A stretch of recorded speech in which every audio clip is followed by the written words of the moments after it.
notion que nous avons vue à l'instant, je vous propose ce petit exercice de mots croisés en partant donc par l'horizontale avec le point 3. Alors, le processus de perte d'influence de la religion dans une société, comment cela s'appelle-t-il?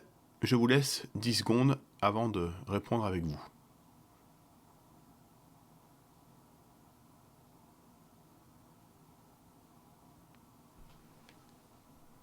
Est-ce que vous êtes prêts?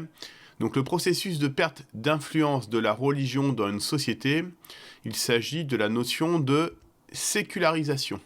Donc la sécularisation, en effet, le fait religieux a perdu de son influence au fur et à mesure du temps, au fur et à mesure donc des différentes étapes de laïcisation. Pour rappel, la première étape date de 1789 avec l'avènement de la Révolution française, jusqu'à la promulgation de la loi du 9 décembre 1905, la loi relative à la laïcité.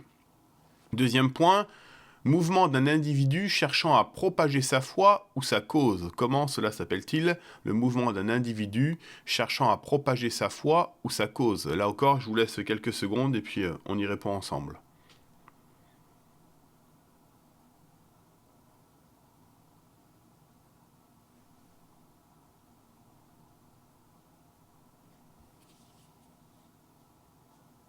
Alors, le mouvement d'un individu donc cherchant à propager sa foi ou sa cause, il s'agit du prosélytisme.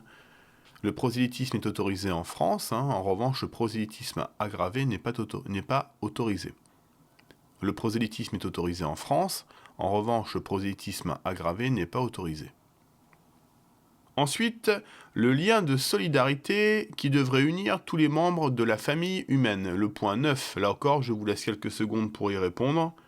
Et ensuite, nous voyons la réponse ensemble.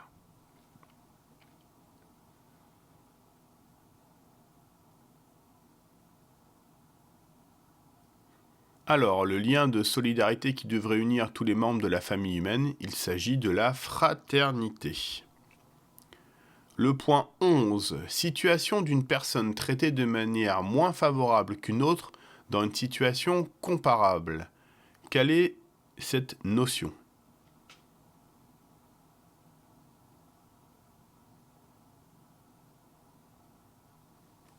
Nous l'avons vu ensemble tout à l'heure, je vous ai donné plusieurs fois la définition. Il s'agit de la notion de discrimination. Qu'est-ce qu'une discrimination? C'est une inégalité de traitement selon des critères prohibés par la loi. À ce jour, il y en a 26. Le point 12, action de traiter quelqu'un avec des égards particuliers. À quelle notion faisons-nous référence?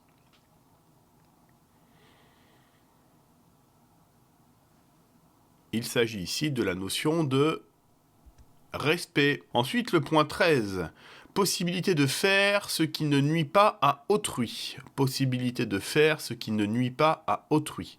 Nous parlons ici de la notion de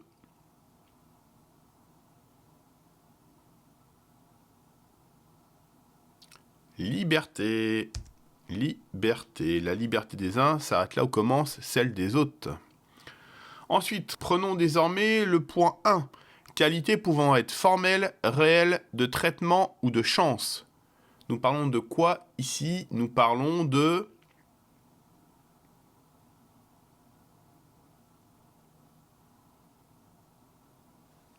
la notion d'égalité. Égalité formelle, celle prévue par les textes, la loi. Égalité réelle, celle que nous vivons. Égalité de traitement, il s'agit ici de ne pas discriminer une personne. Égalité de chance, et bien là, c'est tout ce qui est discrimination positive. Égalité. Le point 2, attitude de quelqu'un qui admet chez les autres des manières de penser et de vivre différentes des siennes. Quelle notion visons-nous ici? Quelqu'un qui admet chez les autres des manières de penser et de vivre différentes des siennes, cette personne fait œuvre de tolérance. Ensuite, le point 4, observation des convenances en usage chez les gens vivant en société. Observation des convenances en usage chez les gens vivant en société. Ça commence par un C avec un L et ça se termine par un E. Il s'agit de la notion de civilité. Ensuite, le 6, système. politico-juridique instaurant une séparation entre les pouvoirs politiques et religieux. Système politico-juridique instaurant une séparation entre les pouvoirs politiques et religieux. Il s'agit de la notion de... Notion qui fait l'objet du cours de ce jour, il s'agit de la notion de laïcité. C'est bien un système politico-juridique qui instaure une séparation entre le religieux et le pouvoir politique. Le point 7, principe de l'État comme indépendant de tous les clergés et dégagé de toute conception théologique.